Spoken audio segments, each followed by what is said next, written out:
Take one, Goofy Goober. I want it to be a single take. Well then, just do your best. Wait, pick up. No, remember, we're doing our little intro before we do this. This was your idea. Right, but I don't know where to look. At the camera. Okay. Hey everyone, my name is Zach. I'm a 22-year-old competitive boulderer from Canada, currently living near Frankfurt, Germany. Welcome back to the COMPCLIMB training series, where I record all of my training, provide in-depth analysis of every session, and just chat about climbing with an emphasis on competition. As you can see today, this video is very different. Maddie is gonna start dabbling in the video series. Me and like her stepdad and a couple friends have been kind of nudging her towards the YouTube, and she's like starting to get more interested in it, and I've convinced her that it's not that invasive on your training, and it's actually pretty easy to just kind of film all your attempts. And what I can do is I can kind of compile all the videos together for her, and all she has to do is do the voiceover. So this could actually be something that we do going forward. And what I've kind of been telling her is that maybe we start off with her doing like once a week. She can do a comp climb and see if she likes it, and if it's sustainable, then we can do that. And then if she like really likes it, maybe it becomes more frequent. But anyway, the reason I'm here on this voiceover is because when I started making these videos, if you go back and watch some of my first videos, my voiceovers were really bad, and I definitely was not really good with the camera like pressure. It was a weird feeling at first. I didn't realize it was going to be so uncomfortable, and so I really struggled with the voiceover. And even now, I'm still like learning. I'm still getting better. So I'm just here to help kind of like prompt her, talk about sessions, and kind of expedite her process of like doing the voiceovers, because I know that I wasn't comfortable at first. And so I'll just like ask her some questions and make it more of a conversation. So this is Maddie's first episode, and right now, tell us about your training. You're just training for fun right now, pretty much? Yeah, I don't have any serious events for a little while, but I do have one event. And this one event I'm actually we're both getting flown into Canada for. Free flight from Germany to Montreal, pretty epic. So I figured I might as well not have been like resting up until the event. I want to try to do a little bit better at this event. So instead of getting a formal training plan, I have told my coach not to give me anything. And so I haven't actually done this ever, but I don't have a plan. Every day I go to the gym and I just have fun, and I try to stay on the wall and not really, have to try hard or do specific boulders or anything, or get on like pull-ups or anything like that. So I just train and I try to have fun with it. Yeah, and it's like me and like her stepdad and friends have all been joking around. Like, it's funny, Maddie's like trains harder than so many people, and she doesn't give herself the opportunity to just have fun with climbing a lot of the time. So this is like a really exciting month for her. She just gets to go to the gym and climb and have fun, and it's also a perfect time for her to start experimenting with these videos and see if she likes them. So yeah, today this video is going to be just Maddie, a couple days of Maddie's training. I just got her to film like a little bit from two sessions where she was just climbing around and having fun. And so the first day we did some climbing at Bloc, and then the next day we went to Boulderwelt. So here we are for Maddie's session. This is the session at Bloc. She, like we were saying, doesn't have much of an agenda, so she's just going around climbing. She doesn't even have usually she'll have the same thing I have, which is like a sort of duration for each boulder session that she has to hit. Oftentimes she'll climb for 40 minutes, 50 minutes, and try and fill a bunch of stuff into that time period. But the cool thing now is that you can just go and climb for as much as you want. If she gets caught up in a boulder, she could work it for 2 hours if she wants, or just stop climbing after 40 minutes if she's tired. So it's been cool to see her just have fun like that. Well, I realized that I don't actually like climbing that long. I just climb as long as Zach does, and then when he's done, I'll just stop. Yeah. And what's also nice about this sort of training phase that Maddie's going through, where it's just kind of going and doing whatever she wants, is that we get to climb together more. And that's kind of something that I mentioned in, I think it was the last video, that our schedules are usually offset. And even though we are such similar people and have similar training styles, there's definitely parts of our training where we have our own opinions on. And oftentimes that means that we're doing different training. For example, she has her own personal coach, Libor, an ex pro speed climber, and he knows a lot about training. And Maddie met him when he started working with the CEC, and he's really good at creating programs, and he's like, ever since you've been working with him, you've found like great success, obviously. Yeah, I started working with him before the Moscow World Championships in 2021. So he helped me train all summer for that event, and then that ended up being the best event like to date for me at that time. I came in like 25th at that World Championship, so I was really pleased, and it gave me like a really good like feeling like for starting out with Libor. So I've been with him ever since, and every season I think my results are getting better, and so yeah, I have no plans to switch from Libor anytime soon. It was definitely crazy. I remember like hearing Maddie was working at Libor, and then all of a sudden she started like you could really see that she leveled up, and it was like actually crazy to see. And then meanwhile, me, I have always been like pretty stubborn over the years. It's a theme with me. Everybody jokes around about it, but it's just I've gone back and forth with whether or not I wanted to work with a coach. And I worked with Libor a little bit in the past, and I learned a lot from him. And honestly, now when I write my own training programs, I kind of have a lot of influence from his style of programs. You can, if you have worked with Libor and you see his style of program, you would see like a lot of influence on my own program. So anyway, the moral of the story is Maddie's working with a coach and I'm not. So this ends up having our training not align. But now what's fun is like Maddie doesn't have a program. So she's just kind of coming and climbing with me, and it's been a lot of fun. And it's been really helpful for me, and I think for her as well, because we're such different climbers.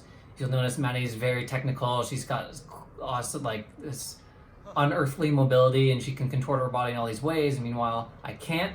And I always will try to like, find the more powerful method to do a boulder. And so it's like pretty helpful to climb with someone with a very contrasting style, and that's how you learn. That's like, honestly, like I think obviously climbing coaches are great, but one of like the best climbing coaches you can have are your peers and people who are like of a similar ability as you, and climbing with them, you can chat about beta, chat about techniques, and like that's how you learn a lot, honestly. I think I would say that one of my best climbing coaches ever is my friend Ben from back in Canada. I spent a lot of time climbing with him, and we learned a lot together. Well, Libor's obviously, he lives in British Columbia, and even if I did live in Canada, I wouldn't be living in British Columbia, so we would visit him like probably once or like once a quarter, so like 4 times a year on average, and we'll spend a week in Victoria with him, so he can check in and he can watch me on the wall and make any adjustments to my training. But for the most part, I'll train by myself, or if Zach happens to be in the vicinity, I'll hop on the same boulder as him. But yeah, I've never really had anyone to fully train with. And when I do get coached, it's not really like in-person coaching on my like technique or beta. It's always just telling me how to do exercises for my like training, or what to do at the gym when I'm climbing. So it's never anyone like pointing out something about my technique. So that's something I want to try to do more. And the thing about Maddie as well, and what I feel like she's still struggling with, is like it's also kind of hard for her to train with other people, because she's one of the most competitive people I know, and obviously it helps her and it pushes her, and that's what you want to be as an athlete, is super competitive. But sometimes she'll be, even like training with me, she'll get too competitive to the point where instead of seeing like other people's beta or other people's successes as maybe a tool that she can draw from and learn and help her own like skill set and techniques, or maybe learn new things, sometimes you can just get too frustrated because somebody found a beta that you didn't, or sometimes. And so, but I think like Maddie's very smart, and she's like becoming aware of this, and now she doesn't get too upset with me anymore if I get a boulder before her as well. And it goes both ways. Like Maddie often will do these sort of boulders. A slab, we're currently working together, and I've just learned to like not be too upset when Maddie makes a boulder look stupidly easy that I just can't do. Well, this boulder specifically, I'm usually better than Zach at slab. She's very good at slab. But he sent this, like the end of this boulder, like pretty quickly. And I found it way harder than I thought it would be. And it took me quite a few attempts to do the finish of it, even after I got the start. And that was extremely frustrating, because at a certain point he actually sent it, and then I was left it took like 3 or 4 more attempts to go and get it. And he was just sitting there. And that happens a lot. Like, it's really hard for me to actually train with him, because he just sends everything. And he currently has everything hard in this gym sent. And so if I don't send something, like I know that he sent it, you know, like it's not like we can work on these anymore together. Yeah, for sure. And so yeah, right now, like I think this is Maddie's second attempt on this. Nope, not quite. But we are at this point we're currently working on this boulder together, and we're going back and forth. You can see, maybe if you've seen my video, we were trying to start the boulder with like what looked like the antenna sequence, where you have to stand on that really bad foothold at the bottom right, and sort of balance on up and step onto this volume. But that was really hard, and neither of us could do it. We were trying it a bunch. So she came up with this beta here where it's still like using the start holds properly. Like you just go and you jump it down on this volume and you reach down and touch it. And so she found this beta, and then I started trying it, and then I think I kind of elaborated on her beta a little bit as well. She was, what would happen is she would stand up on this volume and then struggle to reach down and tap with the right hand. And then I found like this kind of foot hook on the side to compress the volume with your feet, and then all of a sudden it made it a lot easier to reach down and start with the volume with your hand. And honestly, that's like kind of an advantage of climbing together. And you know what, we've been talking about it recently, and we kind of should probably force it more. Like even if our schedules don't align, we should really try and make it happen more, because this will happen when you're climbing with someone, is you kind of go back and forth and put the building blocks together for the beta on a boulder. Like she came up with the stand up on this volume, which I never would have seen. And then maybe she wouldn't have found the foot compression on the side of the volume to go and tap the volume to start. So by working together, you get to learn things, beta, that you wouldn't, and sequences that you wouldn't have come up with on your own. And you get to see what works and what doesn't work. And it's just like, it's really helpful. So we definitely need to start climbing more together. Anyway, that wrapped up. I just got her to get like a couple boulders, like to film a couple boulders to start off, to get her dabbling in filming herself. So that was just a few of her boulders from that session at Studio Bloc. She went and climbed on her own a little bit more as well. And so this is the next day here. We're at Boulderwelt in Frankfurt, and same sort of thing. I just said, hey Maddie, whip out the camera and film yourself on a couple boulders, and then we'll go from there. So for this session, I decided to give myself a little bit more coordination things, because obviously I do have a comp coming up, and I have been neglecting some of the comp style moves because I just been choosing whatever I want to climb, and sometimes it's not the coordination stuff. So I know there's a lot of coordination stuff up at Boulderwelt right now, so I decided to get on that stuff. This boulder though, I thought this would be a flash or something, but this took like 7 or 8 attempts today, which was a little bit frustrating. Not too frustrating, like usually I'll get a little bit more frustrated when I am not sending something that I've done before. How many tries did you say it took you, like, initially? Initially it was like 3 or 4. Oh, really? Yeah, maybe 4 or 5. Yeah. But yeah, this, I don't know, I think I just forgot what my foot sequence was, and I picked something that I didn't use last time, and I just stuck with it this time. So it took, I think this would have gone with me, like I'm like skipping the middle volume and I'm just stepping on the far one. And it was very close, but I knew the whole time that wasn't what I did last time, because it didn't feel the same. So it takes me a few attempts to realize that, and then at a certain point I'm like, maybe I'll just commit to this and try to do it a different way. But I kind of just wanted to do it because, again, I'm not really training, so I just wanted to get this done and move on. So you can see I'm like rapid firing attempts and just like throwing myself at the wall. I'm getting really tired, like it's humid. It was really hot in the gym today. And I'm basically like doing laps here because you're just like running on the volumes, and then I'm like running back up to the start holds. But finally I decided to do what I think my original beta was, which is to just do the classic foot switch on the second volume, like right foot, left foot, right foot, and then jump. So that worked. That only took like 2 attempts to get. So that was clearly what there we go. So that's clearly what I did last time, but for whatever reason I didn't think that was what I used. And like that's an interesting thing we were talking about today as well, with like these sort of run across moves where they give you a bunch of volumes to pick from, and it's kind of like a choose your own adventure with your foot sequence. This is a tactic the setters will use in competitions where there's multiple ways with the foot sequence that you could go across in this volume, and they'll all feel good and they'll all feel possible, and then like picking one is the real crux. Like you were saying that you could have done that in like a whole bunch of sequences, and you had to just go back and forth until you felt really comfortable with something. So after I sent that one, we actually did a boulder. You can see in the background there's some people, I think, brushing it or something. And I actually had a really bad foot slip on that that second boulder, and You can see her little gauze on her right leg. Yeah, so as soon as I scraped my shin on the other boulder, I like immediately walked over to this boulder and started trying it. And I probably should have given myself a couple minutes because it was extremely painful. Like I'm like limping around, like it's still at this point when I'm attempting, it's like really hurting.